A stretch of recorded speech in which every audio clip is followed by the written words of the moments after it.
தமிழ் திரையுலகில மாநகரம் அப்படின்ற திரைப்படத்தின் மூலம் இயக்குனராக அறிமுகமான லோகேஷ் கனகராஜ், அதன் பின்பு கைதி, மாஸ்டர், விக்ரம், லியோ ஆகிய படங்களை டைரக்ஷன் பண்ணாரு. தற்போது அவர் சூப்பர் ஸ்டார் ரஜினிகாந்த் நடித்து வரும் கூலி அப்படின்ற படத்தை இயக்கிட்டு இருக்காரு. இந்த நிலையில கூலி படத்தை முடித்தவுடன் அவர் கைதி 2 படத்தை இயக்குவார் அப்படின்னுமே எதிர்பார்க்கப்படுது. இந்த நிலையில சமீபத்தில் நடந்த திரைப்பட விழாவில் கலந்து கொண்ட லோகேஷ் கனகராஜ் கமலஹாசன் குறித்து பேசும் பொழுது, கமலஹாசன் அவர்களை நேர்ல பார்ப்பது எனக்கு ஒரு பெரிய கனவாக இருந்தது. ஆனா அவருடைய திரைப்படத்தை இயக்கியது எனக்கு மிகப்பெரிய அதிர்ஷ்டம். மீண்டும் ஒரு முறை அவருடன் இணைந்து ஒரு படத்துல பணியாற்ற இருக்கேன் அப்படின்னு தெரிவிச்சிருக்காரு. ஆகையால அது விக்ரம் 2 இருக்குமா அப்படின்னு பல கேள்விகள் எழுந்த நிலையில இந்த படத்துல பாத்தீங்கன்னா அஜித் அவர்களை நடிக்க வைப்பதற்கான முயற்சிகளையுமே நம்ம லோகேஷ் அவர்கள் எடுத்துட்டு இருக்காராம். ஒரு சில ஆண்டுகளுக்கு முன்னாடி கூட நம்ம லோகேஷ் கனகராஜ் அவர்கள் தமிழ் சினிமாவில் உள்ள டாப் அனைத்து நடிகர்களுமே வைத்து நான் படம் இயக்க வேண்டும், அதுதான் என்னுடைய ஆசை அப்படின்னு சொல்லியிருந்தாரு. சோ அந்த வரிசையில பாத்தீங்கன்னா தற்போது தமிழ் சினிமாவில் உள்ள டாப் நடிகர்கள் அனைவரையுமே வைத்து இவர் படம் எடுத்துட்டாரு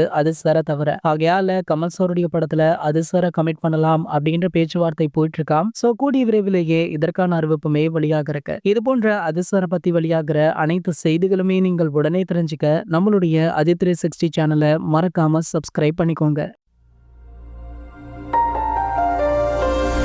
பாலிசி வெரி சிம்பிள். வாழ விடு.